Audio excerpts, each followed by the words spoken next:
కూడా ప్రభు పేరిట ప్రేమతో ఆహ్వానిస్తూ ఉన్నాను.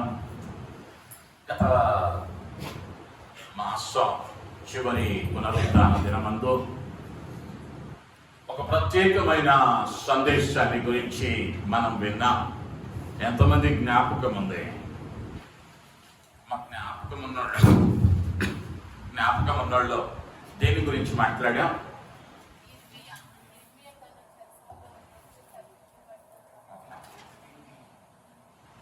నైవేద్యము. దేని గురించి? నైవేద్యం.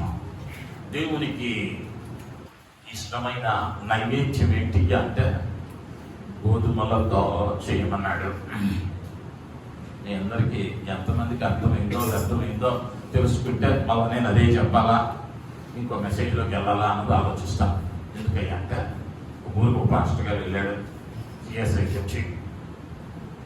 మొదటి రోజు చెప్పాడు వాక్యం,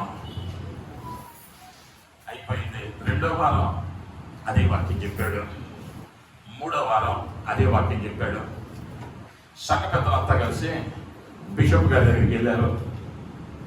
వెళ్ళి కంప్లైంట్ చేశారు, అయ్యా ఈ పాస్టర్కి వాక్యం రాదనుకుంటా, అదే వాక్యం 3 వారాల నుంచి చెబుతున్నాడు అయ్యా అని అన్నాడు. అంటే బిషప్ గారు అన్నాడు, నేను మాట్లాడతాను, మీరు వెళ్ళండి అయ్యా అన్నాడు. పాస్టర్ గారు విశ్వాసం వెళ్ళిపోయారు. పెద్దలో బిషప్ గారు పాస్టర్ గారు పిలిపించారు. వీళ్ళిద్దరూ మాట్లాడుతున్నారు. పాస్టర్ గారిని అడిగాడు బిషప్ గారు, అయ్యా ఏంటి 3 వారాల నుంచి ఒకటే వాక్యం చెబుతున్నామంట, నీకు వాక్యం రాదనుకుంటున్నాడు. అయ్యా అని కాదయ్యా, నేనే వాక్యం అయితే చెప్పానో ఆ వాక్యపు అడుగు జాడలోకి ఇంకా మారలేదయ్యా. ఆ వాక్యము అడుగు జాడలోకి వాళ్ళు ఇంకా మారలా, ఇంకా మారాల్సింది ఉందా కాబట్టి చెబుతున్నాను అన్నాడంట. అయితే బిషప్ గారు అన్నాడు, వచ్చే వారం కూడా అదే వాక్యం చెప్పన్నాడంట. వచ్చే వారం కూడా అదే వాక్యం చెప్పన్నాడంట. మాస్టర్ గారు చెప్పాడు, ఈ సంఘ పెద్దలకు ఎక్కడ లేని బీపీ వచ్చి వెంటనే ఆరాధన అయిపోగానే బిషప్ గారి దగ్గరికి వెళ్ళారు. వెళ్తే బిషప్ గారు అడుగుతున్నాడు, ఇప్పుడు ఏం చెప్పాడు మాస్టర్ గారు? అదేనండి పోయిన వారం చెప్పిన వాక్యం. ఏ వాక్యం చెప్పాడు? పోయిన వారం చెప్పిన వాక్యం. ఇది మాత్రమే తెలుసు. ఇది కాదు కావాల్సిందే, పోయిన వారం ఏం చెప్పాడో కావాలి. ఇప్పుడు నేను కూడా అదే పద్ధతిలో కొద్దాం అనుకుంటున్నా. హల్లెలూయా. ఏం వాక్యం నేర్చుకున్నా? గోధుమ పిండితో రొట్టెను ఎలా చేసి దేవుని సముఖములో ఇంపైన సువాసన కలిగిన సముఖపు రొట్టెగా మార్చబడాలో నేర్చుకున్నాం. దానికి 7 పద్ధతులను చెప్పాం. మొదటిది ఏం చేయబడాలయ్యా? గోధుమ అంటే వేరుపరచబడాలి. పొలములో నుండి, పాపములో నుండి, లోకములో నుండి వేరుపరచబడిన గోధుమ ఏమవ్వాలయ్యా అంటే కూర్చబడాలి. ఎక్కడ కూర్చబడాలయ్యా అంటే సంఘములో విశ్వాసి కూర్చబడాలి.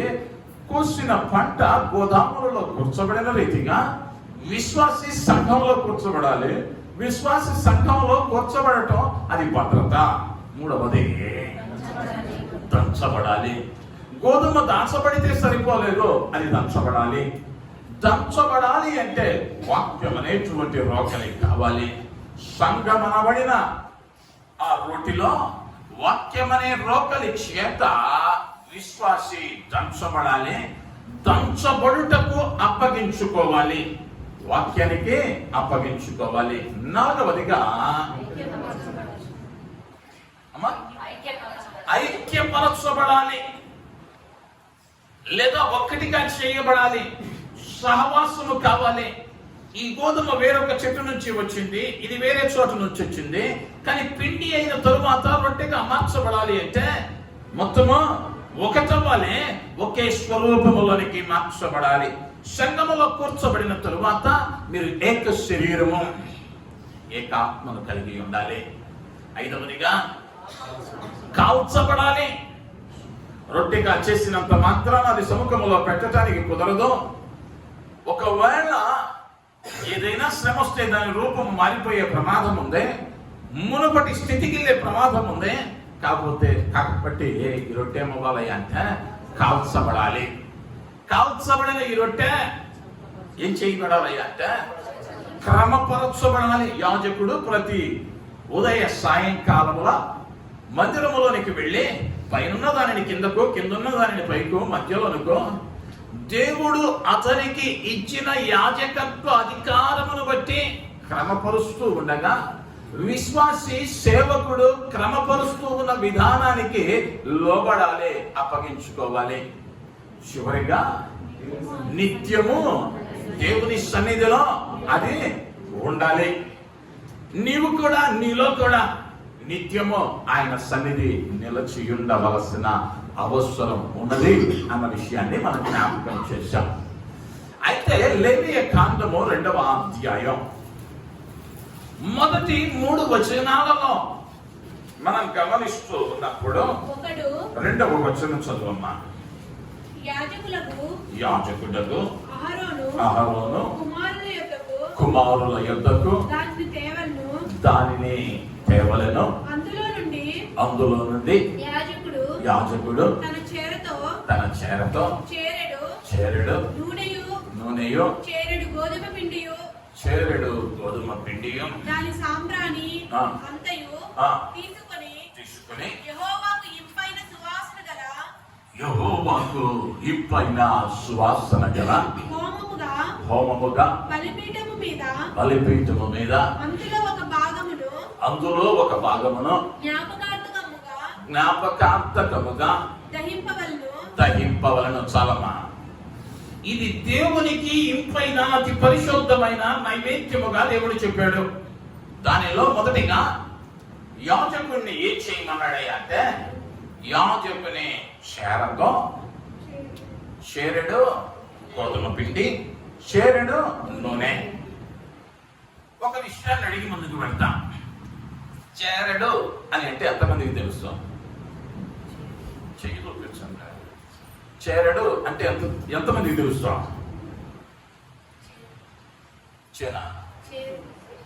చేరు కాదు, అది మన తెలుగు. చదవక ముందు కాకరకాయ అన్నాడంట. మళ్ళా పొలం గట్ల మీద పంపిస్తే గానీ కొలతలో తెలియదు. ఒక పల్లెటూరులో వదిలిపెట్టి రావాలి. చెన్నై వచ్చేసరికి విజ్ఞానం ఎక్కువైంది. చేరడు అని అంటే చేత్తో ఇటు తీస్తే ఇది చేరడు, చేత్తో తీసింది చేరడు. ఇప్పుడు ఏమన్నాడయ్యా యాజకుడు అంటే, చేరడు నూనె, చేరడు గోధుమ పిండి, ఇవి రెండు ఎలా ఉండాలయ్యా అంటే సమపాలల్లో ఉండాలి. యాజకుడు సముఖపు బల్ల మీద ఆ సముఖపు రొట్టెను తయారు చేయటానికి ఏం కావాలి అంటే గోధుమ పిండి కావాలి, నూనె కావాలి. బైబిల్ గ్రంథంలో గోధుమల గురించి చెప్పిన వివరణలను బట్టి బైబిల్ పండితులు అది క్రీస్తుకు సాదృశ్యమని చెబుతూ ఉన్నారు. ఆయన మరణ పునరుద్ధానాలకు సాదృశ్యంగా ఉంది గోధుమ.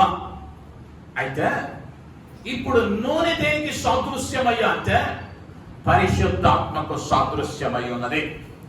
క్రీస్తును అంగీకరించామండి, క్రీస్తు మా జీవితాలలో ఉన్నాడండి, బాప్తిస్మము తీసుకున్నామండి, ఇక చాలు అనుకుంటే సరిపోలేదు. నీలో ఏముండాలయ్యా అంటే నూనె ఉండాలి. నూనె లేకుండా మా వంట చేసే వాళ్ళకి తెలుసా, గోధుమ పిండి ప్యాకెట్ తెచ్చుకున్నావు, చపాతీ చేయాలి ఇప్పుడు ఇంట్లో, ఎట్లా చేస్తావు? పిండినే అట్లా పిండి మీద వేస్తావా? ఏం చేయాలి? ఏం చేస్తాం? కలపాలి. అది చేసేవాళ్ళు అయితే గుర్తుంటుంది. మరి వీళ్ళు ఎవరు చేసేవాళ్ళు లాగా తినేవాళ్ళు లాగా ఉన్నారు. మరి ఏం చేయాలి? కలపాలంటే ఒట్టి పిండిని పిసుకుతూ ఉంటే ఏమైతే ఎంతసేపు అయినా పిండిగానే ఉంటుంది, రొట్టిగా మార్చకూడదు. ఇప్పుడు దానిలోనికి ఎంతలోనే పోయమన్నాడు అంటే ఎంతైతే పిండిని కలిపావా అంతే నూనె కావాలి. నీ ఆత్మీయ జీవితంలో యేసు క్రీస్తు ఎంత అవసరమో పరిశుద్ధాత్ముడు అంతే అవసరం. దీనిని అయ్యా పరిశుద్ధాత్మల గురించి మాట్లాడుతున్నావు, కొంప తీసి పెంతుకోసు సంఘంలో చేరావేమో అనుకుంటారేమో. పరిశుద్ధాత్మ అనగానే అమ్మో వాళ్ళు పెంచుకొస్తారంటే గోలగోల ఉంటుందారా అతనా గుడ్డు పెట్టేస్తాం. వాక్యం చెబుతూ ఉన్న మాటే చెబుతూ ఉన్నా. ఇప్పుడు ఆరాధన ఎలా ఉండాలి అంటే మోటర్గా ఉండాలి. లైట్లు, వెలుతురులు, తలతలలాడేటువంటి వస్త్రాలు, కెమెరాలకు సెట్ అయ్యేటువంటి మేకప్లు, ఈ గెలిపియాలి అవి ఉంటే వెళ్తారు మీటింగ్కి. కానీ ప్రభువు విశ్వాసికి ఏం కావాలన్నాడయ్యా అంటే ఆయనకి ఇష్టమైన నైవేద్యంగా మార్చబడటానికి క్రీస్తు ఉండాలి, పరిశుద్ధాత్మ ఉండాలి. ఒక చక్కని మాటను జ్ఞాపకం చేసి నేను ముందుకు వెళతాను. లూకా సువార్తలోకి వెళదాం. 12వ అధ్యాయం 10వ వచనం. మనుష్య కుమారునికి ఒక మాట పలుకువానికి పాప క్షమాపణ కలుగును, కానీ పరిశుద్ధాత్మను దూషించిన వానికి క్షమాపణ లేదు. చాలా ఖచ్చితంగా చెప్పాడు వైద్యుడైనటువంటి లూకా. యేసుక్రీస్తునంట దూషిస్తే నీకేమిస్తామన్నాడు? క్షమాపణ ఉంది, కానీ పరిశుద్ధాత్మను దూషిస్తే క్షమాపణ లేదు. ఈ సత్యాన్ని మర్చిపోతా ఉన్నాం. ఈ సత్యాన్ని మర్చిపోతా ఉన్నాం. పరిశుద్ధాత్మను దూషిస్తే క్షమాపణ లేదు. పరిశుద్ధులను దూషిస్తే క్షమాపణ లేదు. ఆయన ఆత్మతో చేయబడుతున్న కార్యాన్ని నీవు వ్యంగ్యంగా మాట్లాడితే క్షమాపణ లేదు.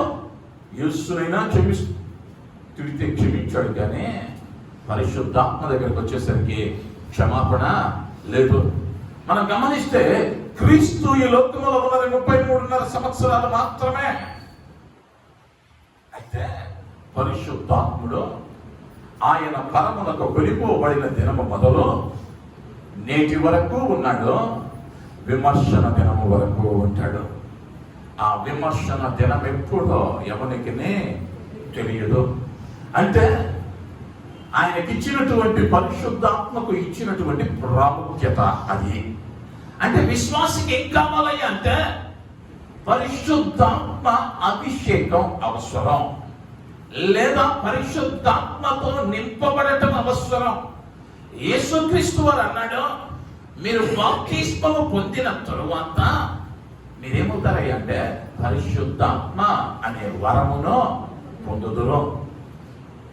కొన్ని పర్యాయాలు ఈ పరిశుద్ధాత్మ అనేటువంటి నూనె పోయబడకపోవటాన్ని బట్టి ఏమవుతూ ఉన్నదయ్యా అంటే రొట్టెగా మార్చబడలేకపోతా ఉన్నాం. భక్తి చేస్తా ఉన్నాం, పిండి చేయబడ్డాం, వాక్యం తెలుసు, వాక్యానికి అంగీకరించుతాం, వాక్యము చేత నలగొట్టడానికి అప్పగించుకున్నాం, కానీ ఏమవ్వలేకపోతున్నామయ్యా నూనె లేకపోవటం వలన అంటే రొట్టెగా మార్చబడలేకపోతా ఉన్నాం. ఈ రొట్టె నూనె కలిపి ఎలా చేస్తారో ఒక్కసారి ప్రక్రియలోనికి వెళదాం. మనం పిండిని తీసుకున్నాం. ఆ పిండిలో రెండు పిండులు తీసుకున్న 2 డబ్బాల్లో ఒక దానిలో నీరు పోసా, ఒక దానిలో నూనె పోసా. ఆ రెండిటిలో ఏది మెత్తనిదిగా ఉంటుంది? అమ్మా గట్టిగా చెప్పండి. నూనె పోసింది, నీళ్లు పోసావుగా కలుపుటానికి, కానీ అదేం రాలేదయ్యా అంటే మృదుత్వం రావా. కానీ నూనె పోసింది, ఇది ఎలా ఉందయ్యా అంటే మృదువుగా మార్చబడింది. ఎలా మార్చబడింది? మృదువుగా మార్చబడింది. కొరింథీయులకు రాసిన 2వ పత్రికలో 10వ అధ్యాయం 1వ వచనం. మీ ఎదుట ఉన్నప్పుడు మీతో యుద్ధమైనప్పుడు ఆ. మీ ఎడల ధైర్యము గలవాడైనట్టు పౌలని నేను యేసుక్రీస్తు యొక్క సాత్వికమును యేసుక్రీస్తు యొక్క సాత్వికమును మృదుత్వమును బట్టి మిమ్మును వేడుకొనుచున్నాను. దేవుని నామానికి మహిమ కలుగును గాక. అపోస్తలుడైన పౌలు అంటున్నాడు ఇక్కడ, క్రీస్తు యొక్క మృదుత్వమును బట్టి, క్రీస్తు యొక్క మృదుత్వమును బట్టి. క్రీస్తు దేహం పాలుకరే దేహం, ఆయన మృదువైన వాడు. మరి ఆ దేహం పౌలు గారికి రావటానికి అవకాశం లేదుగా. దీనిని దేనితో పోల్చాడయ్యా అంటే, క్రీస్తు దేహము ఏ విధముగానైతే మృదువైనదిగా మార్చబడినదో స్వభావమో, నేను కూడా ఎలా మారానయ్యా అంటే క్రీస్తులోని ఆ మృదుత్వాన్ని నేను కూడా నేర్చుకున్నా, ఆ మృదువైన తనాన్ని నేను కూడా నేర్చుకున్నా.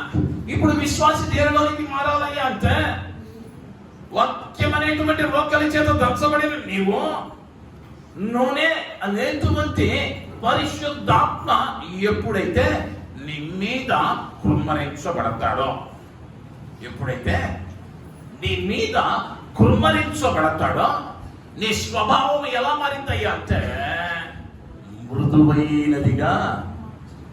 ఎలా మారింది? ఎలా? గట్టిగా మృదువైనదిగా మారింది. దేవుడు మానవుని యొక్క శరీర నిర్మాణం చాలా మృదువుగా చేశాడు. ఎంతమందికి హాస్పిటల్కి వెళ్ళిన అనుభవం ఉంది?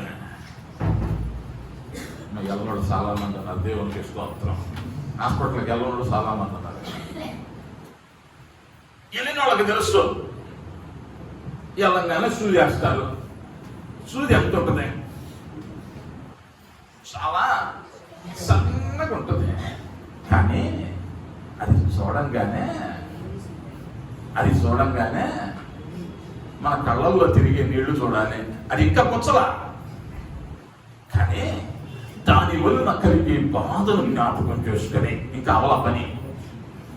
ఇంజక్షన్ ఇలా, ఇంజక్షన్ సిరంజి తీయంగానే ఎక్కడ నొప్పి వస్తుంది, వెనుక తిరిగిపోతారా, వద్దొద్దని ఏడ్చేస్తారు.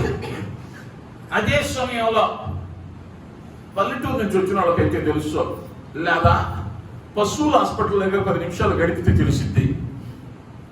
గేదెలకు ఇంజక్షన్ చేస్తారు. మనిషికి ఇంజక్షన్ చేసేటప్పుడేమో నర్సమ్మ గారు వచ్చి ఒక దూది తీసుకొని చక్కగా రుద్ది మాట్లాడతా వచ్చేసింది. ఎప్పుడు వేసిందో కూడా తెలియదు. అదే పశువుల ఆసుపత్రి దగ్గర 10 నిమిషాలు ఉంచున్నాం అనుకో, అదే గేదెకి ఇంజక్షన్ చేస్తాడు. అంటాడు, దూది ఉండదు, టించర్ ఉండదు. ఆ సూది కూడా ఎట్లుంటుందయ్యా అంటే మనకేసే సూది లాంటిది కాదు. గోతాలు పడతారు చూసారా, తప్పడం అంటారు. మనకు తెలియదులే. ఇంతలా ఉంటుంది. దాన్ని ఇట్ట పట్టుకొని 2 ఏళ్ల మధ్యలో ఇట్ట పట్టుకొని గుద్దుతాడు దాని మీద. దానికి అంగుళం కలవదు. అది ఎందుకని? నోటి దాకా వచ్చిన మాట ఆపుకోవద్దు. ఎందుకని? దానికి తోలు మందం, స్పర్శ ఉండదు. ఇప్పుడు పరిశుద్ధాత్మ అనేటువంటి నూనె నీలో పోయబడితే నీవేమవుతావు అంటే మృదువైన స్వభావంలోనికి వస్తావు. అప్పుడు ఏమైతాయి అంటే చిన్న పాపం లోపలికి రాగానే పరిశుద్ధాత్ముడు ఏం చేస్తాడయ్యా అంటే నీలో ఒక మంట మండిస్తాడు. ఇంకా అర్థం అవ్వాలి అంటే కన్ను ఉంది, 70 కిలోలు ఉన్నావు, 70 కిలోల మనిషివి, ఇంత ఉంటుంది. మిల్లీగ్రాముల్లో కూడా లెక్కించడం కష్టం. నలుసు అది కంట్లో పడిద్ది. అబ్బబ్బబ్బా, పడే పాత అంత కాదు, ఇంతే ఉంటుంది. కానీ ఈ 70 కిలోల శరీరాన్ని అతలాకుతలం చేసింది, అల్లాడింపు చేసింది. చెవులకు అప్పుడప్పుడు జోరీగలుగుతూ ఉంటాయి. అది అల్లంగానే ఊళ్ళంతా సలతరించింది. ఎందుకయ్యా అంటే అవి మృదువైనటువంటి భాగాలు. ఆ మృదువైన భాగం మీదికి దానిలో లేనిది ఏదైనా వస్తే అదేం చేయదయ్యా అంటే దానితో కలిసిపోదు, తట్టుకోలేదు. పరిశుద్ధాత్మ కూడా నీలో ఉన్నప్పుడు ఏమైతాయి అంటే పాపం నీలోనికి వచ్చిన వెంటనే మంట మండిద్ది. అయ్యో, నేను ఈ మాట మాట్లాడకూడదే, నేను ఈ పని చేయకూడదే, నేను ఈ చోటికి వెళ్ళకూడదే, నేను ఈ కార్యం చేయకూడదే అని లోపల ఉన్నటువంటి పరిశుద్ధాత్మ నిన్నేం చేసిద్దయ్యా అంటే హెచ్చరించింది. హెచ్చరించడం లేదు అని అంటే నేను ముఖమాత్రం లేకుండా చెబుతా ఉన్నా, నువ్వు మనిషివి కాదేమో. ఎందుకయ్యా అంటే స్పర్శ లేని దేనికయ్యా అంటే జంతువుకి పాపములోనే ఉంటూ పశ్చాత్తాపం రావటం లేదా? నీవు ఆత్మీయ స్థితిలో ఎలా ఉన్నావయ్యా అంటే పరిశుద్ధాత్మ నింపబడలా, భక్తి చేస్తా ఉన్నావు, వాక్యం తెలుసు, వాక్యాన్ని ఎరిగి ఉన్నావు. కానీ ఏదైనా ఒక తప్పు చేసినప్పుడు ఆ పశ్చాత్తాపం రావటం లేదంటే, ఆ కన్నీరు రావటం లేదంటే, దేవుని పాదాల మీద పడి అడిగి క్షమాపణ పొందాలన్న ఆ వేదన రావటం లేదంటే నీలో ఏం లేదయ్యా అంటే ఆ మృదువైనటువంటి స్వభావాన్ని కలిగించేటువంటి పరిశుద్ధాత్ముడు నీలో లేడు. పరిశుద్ధాత్ముడు నీలో లేకుండా నీవు ఏమిగా మార్చబడవయ్యా అంటే ఆయనకి ఇష్టమైనటువంటి అతి పరిశుద్ధమైన నైవేద్యంగా మార్చబడవు. నీ జీవితం ఆయనకు అర్పణగా మారకుండా ఆయన ఇచ్చేటువంటి ఆశీర్వాదాన్ని పొందుకొనలేవు. నీవు ఎప్పుడైతే నీ స్వభావం ఎలా మారాలయ్యా అంటే మృదువైనదిగా మారాలి. జ్ఞాని అయిన సొలొమోను ఒక చక్కని మాట అన్నాడు, మృదువైన మాట కోపమును చల్లార్చును. అనేక పర్యాయాలు మనం రక్షించబడతాం, విశ్వాస జీవితంలో ఉంటాం, ఎదుగుతూ ఉంటాం.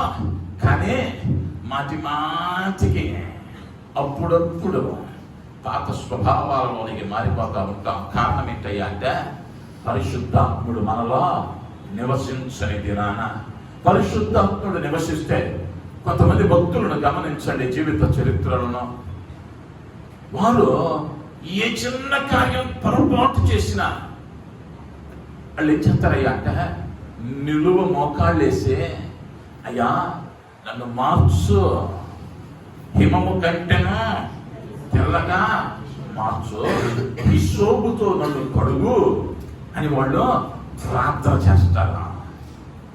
ఎప్పుడయ్యా ఇది అంటే పరిశుద్ధాత్మ అనే నూనె పోయబడినప్పుడు. ఇంకా ముందుకు వెళితే యాకోబు పత్రిక 3వ అధ్యాయం 17వ వచనాన్ని చదువుదాం. యాకోబు పత్రిక పైనుండి వచ్చు జ్ఞానము మొట్టమొదట పవిత్రమైనది,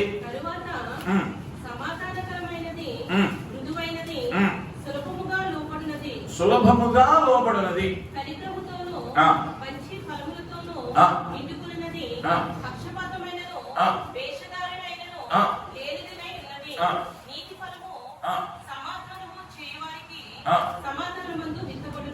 సమాధానమందు విత్తబడును. దేవుని నామానికి మహిమ కలుగుగాక. హల్లెలూయా. పైనుంచి వచ్చేటువంటి జ్ఞానం మొదట ఏంటిది అంటే అది పవిత్రమైనది. అది ఎలా ఉన్నదయ్యా అంటే సమాధానకరమైనది, మృదువైనది. ఆయన జ్ఞానం నిన్ను ఎలా నడిపించిందయ్యా అంటే నీ జీవితం నెమ్మదితో నడిచిపోయింది. నీ జీవితం నెమ్మదితో నడిచిపోయింది. ఆ పరిశుద్ధాత్ముడు నీలో ఉంటే పక్షపాతమైనను వేషధారణ అయినను లేనిదినై ఉన్నది. నీవు కనుక పరిశుద్ధాత్మతో నడిపింపబడితే పక్షపాతం ఉండదు. నీవు పరిశుద్ధాత్మతో నింపబడితే వేషధారణ ఉండదు. మందిరంలో ఒక రకంగా, ఇంటిలో ఒక రకంగా, పనిచేసే స్థలంలో ఒక రకంగా. ఎప్పుడు ఉండవయ్యా అంటే పరిశుద్ధాత్మ నింపబడినప్పుడు. ఎక్కడున్నా ఎలా ఉంటదయ్యా అంటే మృదువైన స్వభావమే ఉంటది. ఆదివారం తెల్ల బట్టలు వేసినంత మాత్రాన మృదుత్వం రాదు. మృదుత్వం రావాలి అంటే ఆ పరిశుద్ధాత్మ అగ్ని చేత నింపబడాలి. అది నిన్ను ఎలా మార్చిందయ్యా అంటే ఆయనకి ఇష్టమైన బలిగా మార్చడానికి నీలో మృదుత్వాన్ని తీసుకొని వస్తుంది. నీలో మృదుత్వమును తీసుకొని వస్తుంది. ఆ మృదుత్వములోనికి నీవు వస్తే నీ మాట మృదువుగా ఉంటది. ఒకవేళ నీ భార్య కేకలేస్తుందేమో మృదువుగా చెబుతావు. అప్పుడు ఆ మృదువైన మాట ఏమైంది అంటే ఆమె కోపమును చల్లార్చింది. ఇది నా మాట కాదు, జ్ఞాని అయిన సొలొమోను చెప్పిన మాట, మహాజ్ఞాని. ఈసారి మీ ఆయన అరుస్తున్నప్పుడు తీయగా మృదువుగా ఒక మాటను నవ్వుతా, ఆ కోపం ఎట్టుపోయిద్దాం. మీ ఆవిడ అరుస్తున్నప్పుడు ఆ మాటని చూడు, ఆ కోపం ఎట్టుపోయిద్దాం. మృదువైన మాట కోపాన్ని చల్లార్చింది. పరిశుద్ధాత్మ చేత నింపబడితే మృదువైన స్వభావంలోనికి మార్చబడతాం. రెండవదిగా నూనె పోసాం. నూనె పోసినాక ఇప్పుడు పిండి ఏమైతే మృదువుగా మారింది. ఇందాక దాకా పిండి ఎలా ఉందయ్యా అంటే ఈ పిండిని షేరడులో తీసుకుని ఊదామనుకోండి, ఏమైతే ఎగిరిపోయింది. ఏ విత్తనం నుంచి వచ్చిన పిండి ఎగిరిందో కూడా తెలియదు. నూనె లేకపోతే ఏమైందయ్యా అంటే చెదిరిపోయింది. అదే నూనె వేసావు, కలిపావు, పిండిని ముద్దగా చేసావు. ఇప్పుడు ఊది చూడు, ఇప్పుడు ఊదు, ఆ ముద్ద కింద పడిద్దా? నీ నోరు నొప్పి రావాల్సిందే. నీ నోరు నొప్పి వచ్చింది కానీ ఈ ముద్ద ఏమవుదాం, కింద పడదు. ఎందుకు పడటం లేదయ్యా అంటే ఇదేమైందయ్యా అంటే నూనె చేత ఐక్యపరచబడింది. పరిశుద్ధాత్మ కుటుంబంలో ఉంటే ఏమైందయ్యా అంటే ఐక్యత కలిగింది. రక్షించబడిన ఇద్దరు భార్యాభర్తలు ఒక కుటుంబంలో ఉంటే ఆ కుటుంబంలో ఏముండాలయ్యా అంటే ఒకే మాట ఉండాలి, ఒకే మాట ఉండాలి. ఎందుకయ్యా అంటే పరిశుద్ధాత్ముడు ఐక్యతను కలుగు చేస్తాడు. సంఘములో పరిశుద్ధాత్ముడు ఉంటే ఏమైతాయి అంటే, పరిశుద్ధాత్మతో నింపబడిన వారు ఉంటే ఏమైతాయి అంటే సంఘములో ఐక్యత కలిగింది. ఆ విషయాన్ని చెబుతూ ఎఫెసీయులకు రాసిన పత్రికలో 4వ అధ్యాయము మొదటి వచనానికి వస్తే, మీరు సమాధానముల బంధము చేత ఆత్మ కలిగించు ఐక్యమును కాపాడుకొనుటయందు శ్రద్ధ కలిగిన వారై ప్రేమతో ఒకడికొకడు సహించుచు. దేవుడు మనకి మహిమ కలుగును గాక. సహించుచు, కాపాడు, చెప్పే మాట. మీరు పిలువబడిన పిలుపుకు తగినట్లుగా దీర్ఘశాంతముతో కూడిన సంపూర్ణ వినయముతోను సాత్వికముతోను నడుచుకొనవలెనని ప్రభువును బట్టి ఖైదీనైన నేను మిమ్మల్ని బతిమాలుకొనుచున్నాను. ఖైదీనైనా నేను మిమ్మల్ని బతిమాలుకొనుచున్నాను. దేవుని నామానికి మహిమ కలుగును గాక. ఇప్పుడు పరిశుద్ధాత్ముడు ఏం కలుగు చేస్తూ ఉన్నాడయ్యా అంటే పరిశుద్ధాత్మ కలిగించు ఐక్యతను కాపాడుకొనుటయందు. అంటే పరిశుద్ధాత్ముడు ఏం కలిగిస్తున్నాడయ్యా అంటే ఐక్యతను కలిగిస్తా ఉన్నాడు. ఈ ఐక్యతను కాపాడుకొనటానికి ప్రేమతో ఒకరినొకడు సహించుచు. ఈ పరిశుద్ధాత్మనిలో ఉండి ఐక్యతను కలుగ చేసిన దినాన ఈ ఐక్యత ప్రభువు రాకడ వరకు కాపాడబడాలి. అది కాపాడుకునేటువంటి ప్రక్రియలో మనం ఏమవ్వాలి అంటే ప్రేమతో ఒకరిని ఒకడు సహించాలి. సహించడం అనే మాటకు మరి యొక్క అర్థాన్ని గమనిస్తే భరించటం. ఒకవేళ ఆ ఐక్యతలో ఏదైనా పొరపాటు జరిగితే ఏం చెయ్యాలి అంటే తీసుకెళ్లి పేపర్లో పెట్టకూడదు, టీవీ ఛానల్లో పెట్టకూడదు, ప్రభు పాదాల దగ్గర పెట్టాలి. ఈ ముక్క తిరిగిగా నవ్వులు పలుకుతూ ఉన్న క్రైస్తవులు. ఎందుకయ్యా అంటే ఆత్మ లేదు. ఆత్మ లేకపోతే ఏమైతే అంటే ఆర్భాటాలకు చోటిస్తాం. ఆత్మ ఉంటే ఏం చేస్తారయ్యా అంటే సహించేదిగా నేర్పింది. ఇప్పుడు ఒక ఆమె వచ్చింది అనుకుందాం, ఎవరి పేరున్న చెబితే నా మీద మళ్ళా ఇబ్బంది పడాల్సి వస్తుంది. నేను ఎవరన్నా స్త్రీలలో ఒకళ్ళు వచ్చి అన్న మా ఆయన అస్సలు ఇష్టం వచ్చినట్టు చేస్తున్నాడు అన్న,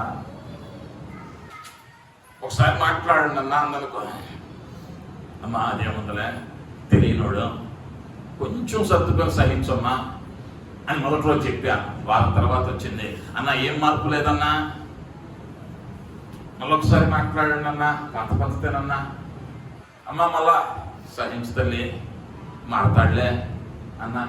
నెల రోజుల తర్వాత వచ్చింది అదే పాట, మళ్ళా నేను అదే చెప్పా. ఇప్పుడు 3 నెలల తర్వాత వచ్చింది.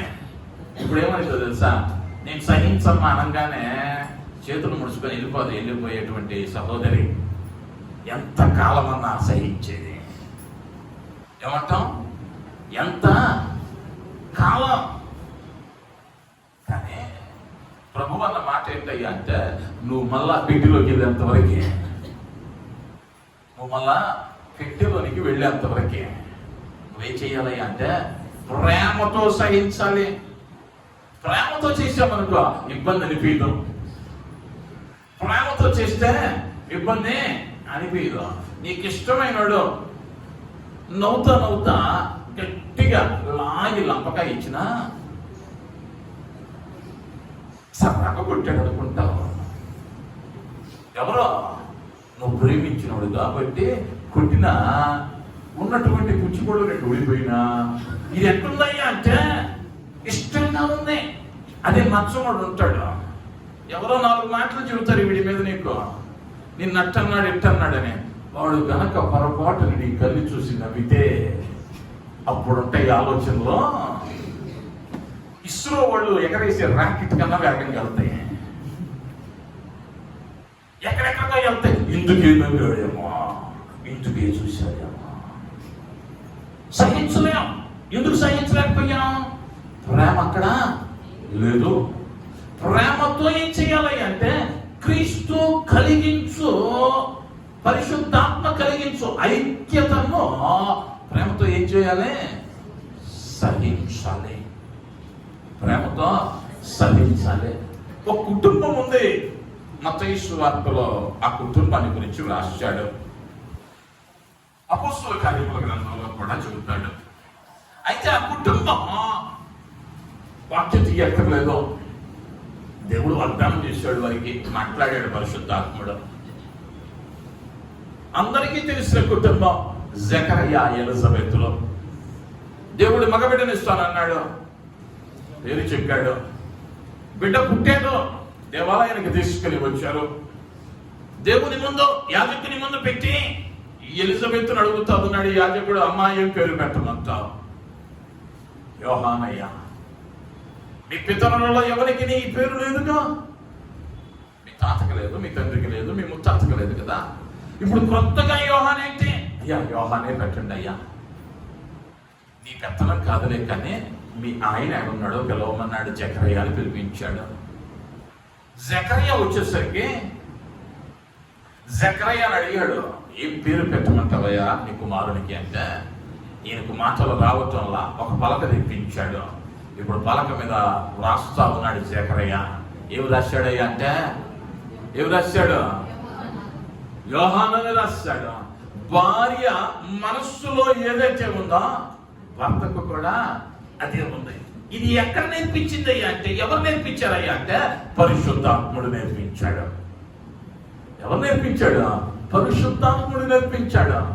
కొన్ని కుటుంబాల దగ్గరికి వెళ్తే ఉంటదే, ఆ రూములోంచి ఈ రూములోకి మెసేజ్ వస్తుంది, అన్నం అయిందా, టేబుల్ మీద పెట్టావా, ఏమి లేదయ్యా అంటే ఆరోగ్యాల జీతం ఉంది, కానీ సమాధానం లేదు. కారణం అక్కడ ఏమి లేదయ్యా అంటే పరిశుద్ధాత్మ లేదు. ఈ పరిశుద్ధాత్మ ఉంటే నువ్వు ప్రేమతో సహిస్తావు. పొరపాటు చేశాడు భర్త, భార్య పొరపాటు చేసింది.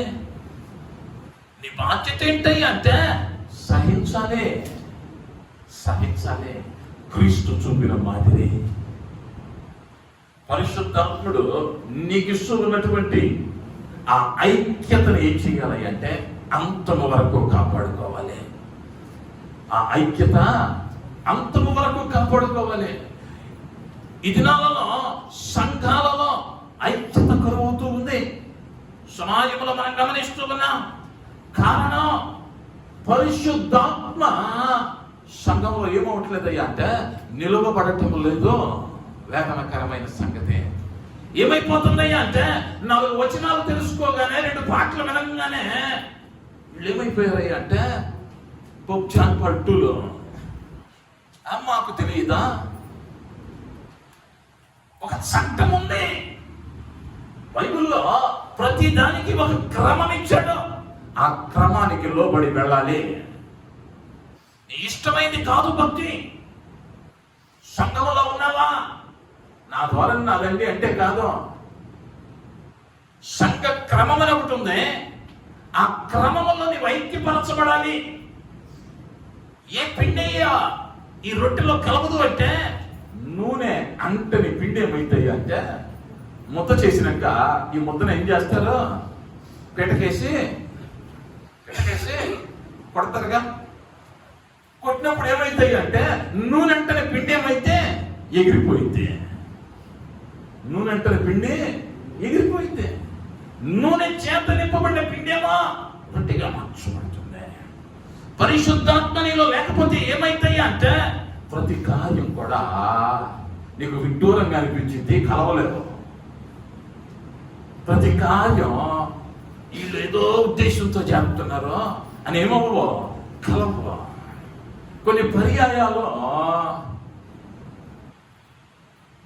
ఇక్కడ పాడాల్సిన పాటలు నేను ఎప్పుడు పట్టించుకోను, కానీ కొన్ని పర్యాయాలు ఆరాధనలో ఈ పాట ఎత్తుదాం అనేసరికి ఎత్తుతారు పాస్టర్ గారు. ఎందుకయ్యా అంటే ఇరువురు ఏ ఆత్మ చేత నడిపింపబడుతూ ఉన్నామో ఆ ఆత్మ ఏం చేసిద్దయ్యా అంటే సరి అయిన మార్గంలో నడిపించింది. ఆ ఆత్మ నిన్నేం చేయాలయ్యా అంటే నీలో ఉండాలి. ఉంటే ఆ ఆత్మను నువ్వేం కావాలి అంటే కాపాడుకోవాలి. ఆ ఆత్మను కాపాడుకోవాలి. ఆ ఐక్యత అన్నది చాలా అవసరమైనదిగా ఉంటూ ఉన్నది. మొదటిగా నూనె పోస్తే పిండి ఏమైందయ్యా అంటే మృదువైనదిగా మారింది. నీ స్వభావం బాప్తిస్మము తీసుకున్న తర్వాత నిన్ను ఎలా చేశాడయ్యా అంటే నూతన స్వభావము కలిగిన వారిగా మార్చాడు.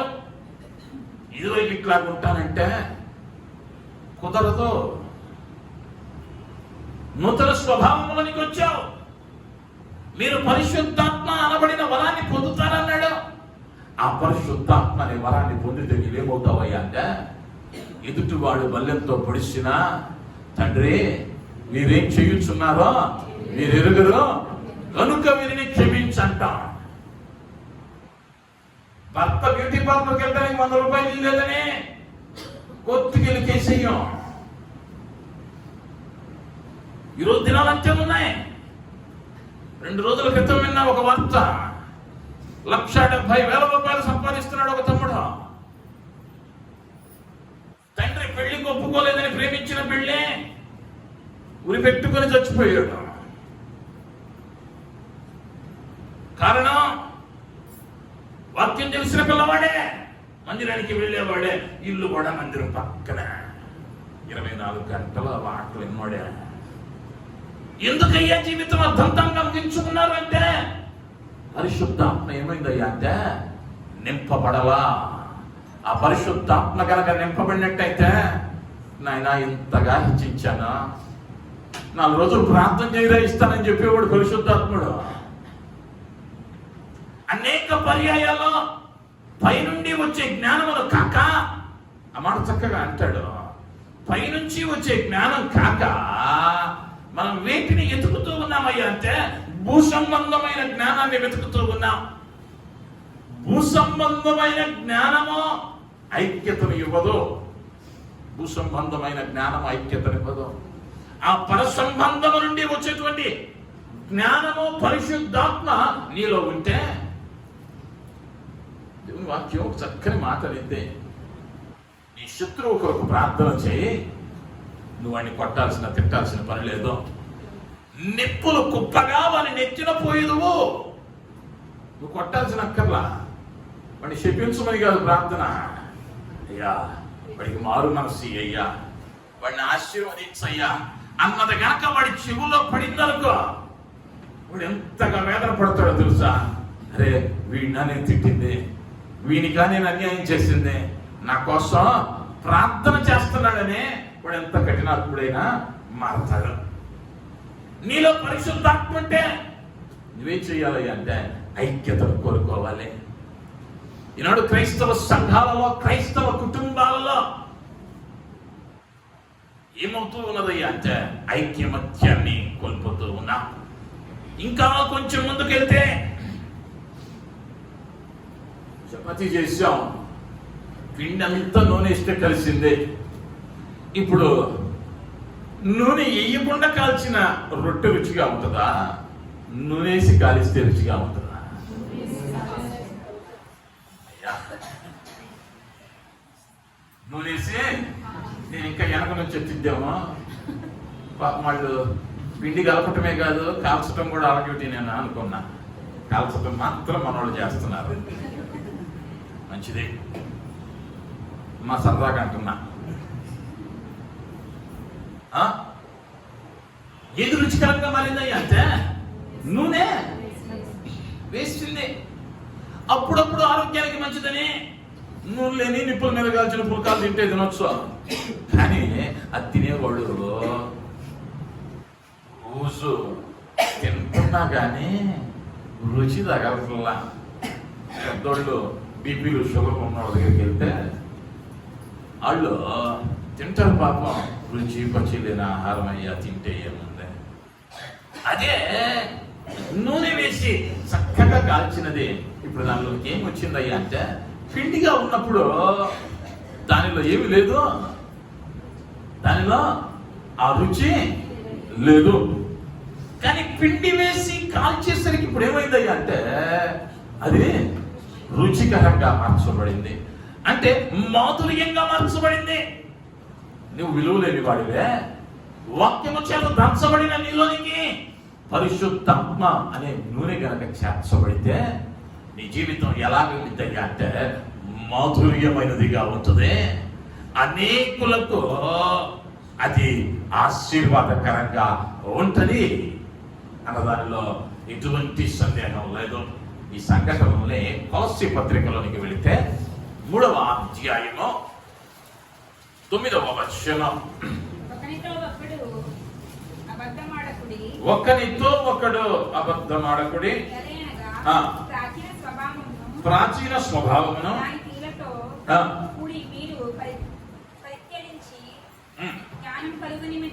జ్ఞానము కలుగు నిమిత్తము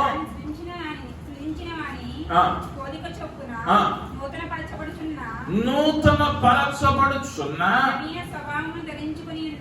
నవీన స్వభావాన్ని ధరించుకున్నారు. ఇప్పుడు పిండిగా ఉన్న నిన్ను పరిశుద్ధాత్మ అనే నూనె పోయబడిన తరువాత నువ్వే స్వభావంలోనికి వచ్చావయ్యా అంటే నవీన స్వభావంలోనికి వచ్చావు.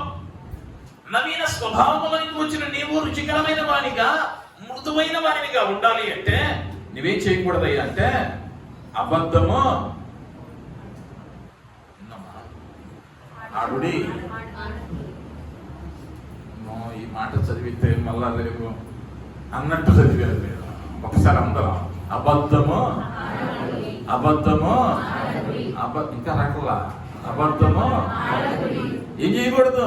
పరిశుద్ధాత్మ లోపల ఉంటే అబద్ధం ఆడటానికి అవకాశము లేదు. ప్రాచీన స్వభావం నుండి నూతన స్వభావంలోనికి మార్చబడ్డావు. 12వ వచనంలో చదివితే కాగా పరిశుద్ధులను మీరు జాలిగల మనస్సును, మీరు జాలిగా మనస్సును, దయాళుత్వమును, దయాళుత్వమును, వినయమును, సాత్వికమును, దీర్ఘశాంతమును ధరించుకొనుడి. దీర్ఘశాంతమును ధరించుకొనుడి. నీవు ఇంపైన సువాస కలిగిన రుచికరమైన రొట్టెగా మార్చబడాలి అంటే నువ్వేం ధరించుకోవాలి అంటే పరిశుద్ధులను ప్రియులైన వారికి తగినట్లుగా జాలి గల మనస్సు, దయాళుత్వము, వినయము, సాత్వికము, దీర్ఘశాంతము ధరించుకునడి. ఈ ఒక్కొక్క మాటలో చాలా గొప్ప అర్థం ఉంది. విశ్వాసిగా ఉన్నావు, నీలో ఏం కావాలి అంటే జాలి పడేటువంటి స్వభావం ఉండాలి. కొంతమంది ఉంటారు వాక్యం అంతా తెలుస్తాం కానీ హృదయాలు ఎలా ఉంటాయి అంటే బహు కఠినంగా ఉంటాయి. వాక్యం ఎరిగిన వారే, వాక్యాన్ని మానక చదివేవారే కానీ హృదయాలు ఎలా ఉంటాయి? కఠినంగా ఉంటాయి. జాలి గల మనస్సు, దయాళుత్వము, వినయము, సాత్వికము, శాంతము, దీర్ఘకాలము సహించేటువంటి శాంతము. పరిశుద్ధాత్మ నీలో ఉంటే ఈ రుచికరమైనటువంటి సువాసనలు నీలో కనిపిస్తాయి. ఇప్పుడు నేను కనుక మిమ్మల్ని భోజనానికి పిలిచి లేదా మొదటి ఆదివారం భోజనాలు పెడుతున్నామని చెప్పి ఎంతైతే కందిపప్పు వేస్తున్నాం ఆ సాంబార్లో అంత గనక ఉప్పు ప్రసాదం ఏమన్నాను అనుకో, తింటారా?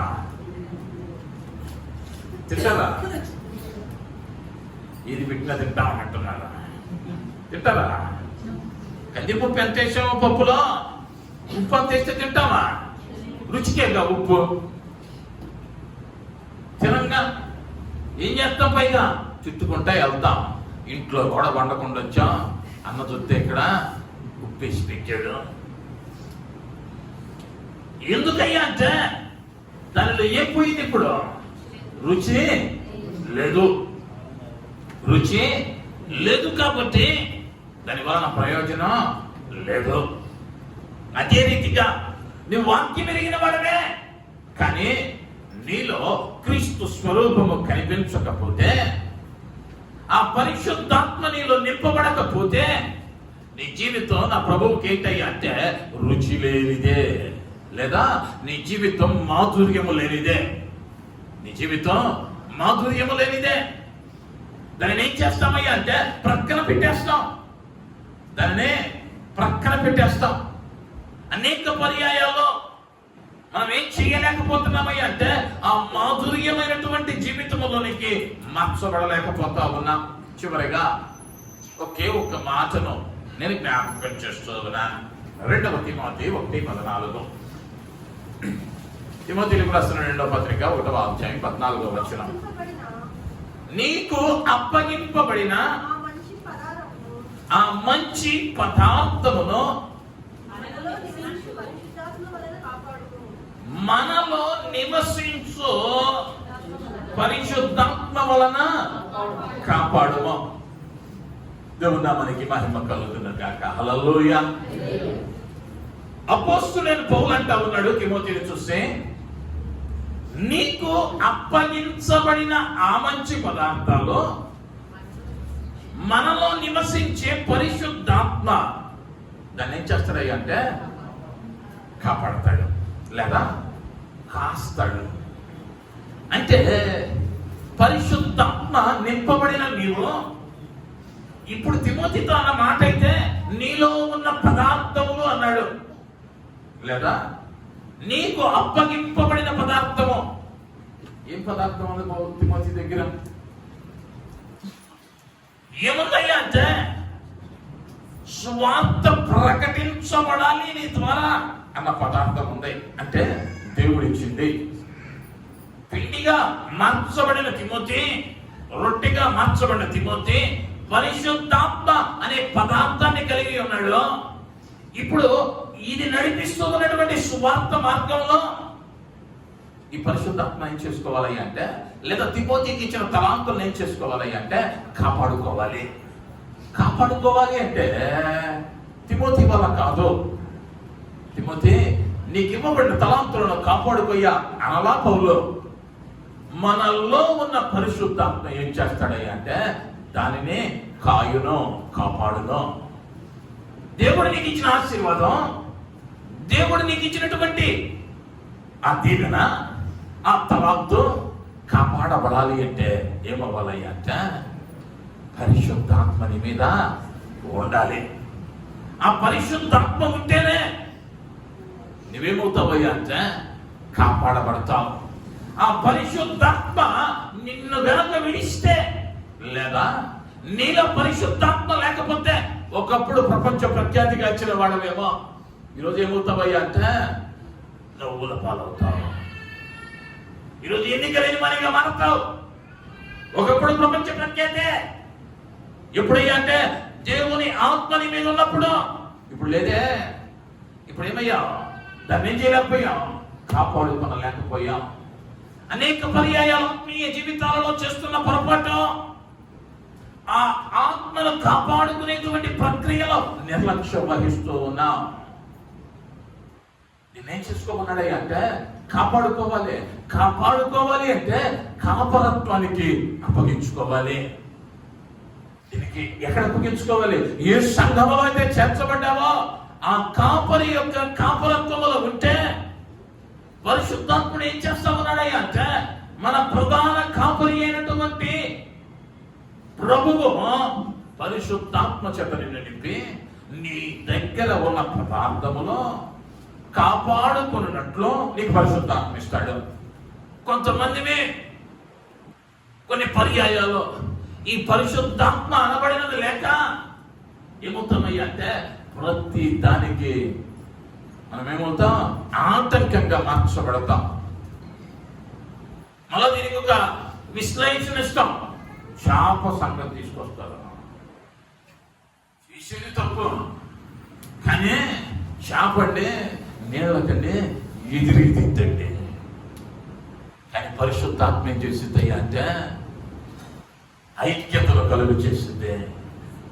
సంఘముల పరిశుద్ధాత్మ ఐక్యతలు కలుగు చేస్తుంది. ఈ పరిశుద్ధాత్మ ఎప్పుడైతే నింపబడిందో, ఈ నూనె ఎప్పుడైతే పోయబడిందో, ఈ చేనెడు పిండి ఎంతైతే వాక్యంలో ఎదుగుతూ ఉన్నావో అంతటి అభిషేకములను ఎదగాలి. అభిషేకం తక్కువైందా పిండి పనికిరాదు. పిండి ఉంది, చేరడు, స్పూనుడు నూనె పోస్తే సరిపోలా, తిరిగి చేరడు నూనె పోయాలి. ఎంతైతే వాక్య జ్ఞానాన్ని నువ్వు పొందుతున్నావో అంతగా పరిశుద్ధాత్మ నడిపింపు అవసరం. పరిశుద్ధాత్మ కొరకు కనిపెట్టడం అవసరం. పరిశుద్ధాత్మ కనుక నీ జీవితంలో ఉందా, నీకు ఎదురేమీ అడ్డంకు ఉండదు. ఆయన ఏం చేస్తాడయ్యా అంటే నిన్ను ఆయనకి ఇష్టమైన అర్పణగా మార్చుకుంటాడు, ఆయనకి ఇష్టమైన నైవేద్యంగా మార్చుకుంటాడు. సమపాళల్లో చేరడు పిండి చేరడు నూనె కలిసేసరికి ఏమైందయ్యా అంటే మృదుత్వం లేదా మృదువైన స్వభావం నీలోనికి వచ్చింది. ఆ మృదువైన స్వభావం ఏం చేసిందయ్యా అంటే కుటుంబంలోనో సంఘములోనో ఐక్యతను తీసుకుని వస్తూ ఉంది. ఆ ఐక్యత పరచబడినటువంటి ఈ నూనె, ఈ అభిషేకం ఎలా మారుతుందయ్యా అంటే మాధుర్యమైనదిగా మారుతుంది. నీ జీవితం ఎలా మారిందయ్యా అంటే రుచికరమైనదిగా మారింది. ఎప్పుడయ్యా రుచికరమైనదిగా మారింది అంటే అనేకులకు ఆశీర్వాదకరంగా ఉన్నప్పుడు. నువ్వు ఇంటోళ్ళకే వేదనకరంగా ఉంటే దానివల్ల ప్రయోజనం లేదు. ఆ తదుపరి ఈ మాధుర్యమైనది ఏమవ్వాలయ్యా అంటే కాపాడబడాలి. మాధుర్యమైనది కాపాడబడాలి. కాపాడబడాలి అంటే నీలో ఉన్న పరిశుద్ధాత్మ దానికి అప్పగించుకోవాలి. కాపరత్వము అన్నది ఎక్కడ జరగాలి? దాన్ని కాయుటకు పరిశుద్ధాత్ముడు అన్న ప్రధాన కాపరి నీకు ఉండాలి. ఎప్పుడైతే వీటిని కలిగి ఉన్నావో, ఇప్పుడు ఈ రొట్టెను చేసిన తరువాత యాజకుడు సవకపు రొట్టె బల మీద దంచుతూ ఉన్నాడు. నీ జీవితం ఆయనకి ఇష్టమైన అర్పణగా బలిగా మార్చబడాలి అంటే ఏం కావాలి అంటే నువ్వు గోధుమగా మారాలి, నలగొట్టబడాలి, పిండి చేయబడాలి, మెత్తనిగా మారాలి. ఆ మెత్తని స్వభావము కలిగిన రొట్టెగా మార్చబడి దేవుని సముఖంలో ఉండాలి. అంతేకాదు ఆ పిండిలో నూనె పోయబడాలి. నూనె పరిశుద్ధాత్మకు సాదృశ్యం. ఆ పరిశుద్ధాత్మను నువ్వు పొందుకున్నట్లయితే, ఒకవేళ ఇంతవరకు ఆ పరిశుద్ధాత్మ చేత నింపబడకపోతే, ఆ నడిపింపులో లేకపోతే, ఆ ప్రభువు నడవగలిగితే ఆయన ఏం చేస్తాడయ్యా అంటే తన ఆత్మతో నింపి నడిపించే దేవుడు. తనలో వచ్చుదా అటు జ్ఞానమును కృపను దేవుడు మనకిచ్చులాగున దయగలిగిన మా యేసయ్య మీకు వందనాలు. ఈ దినమందు మీరు మాట్లాడిన ప్రతి మాటను బట్టి మీకు వందనాలు. మా ఆత్మీయ జీవితాలలో అయ్యా మేము గోధుమగా మాత్రమే కాక అయ్యా నూనెగా మార్చబడటానికి, అయ్యా పరిశుద్ధాత్మను అభిషేకమును పొందటానికి, నీకు ఇష్టమైన వారముగా ఈ లోకములో జీవించటానికి, నీకు ఇష్టమైన నైవేద్యముగా మార్చబడటానికి నీవు కృప చూపించుమని, నీ కృప చేత చెరి వచ్చిన ప్రతి బిడ్డను దర్శించుమని, అయ్యా నీ జ్ఞానమును బిడలు రాయించి నీవు మాత్రమే మహిమ పొందమని యేసు నామములు అడిగి వేడుకుంటూ నాము తండ్రి. ఆమేన్, ఆమేన్. దేవుని నామానికి మహిమ కలుగును గాక.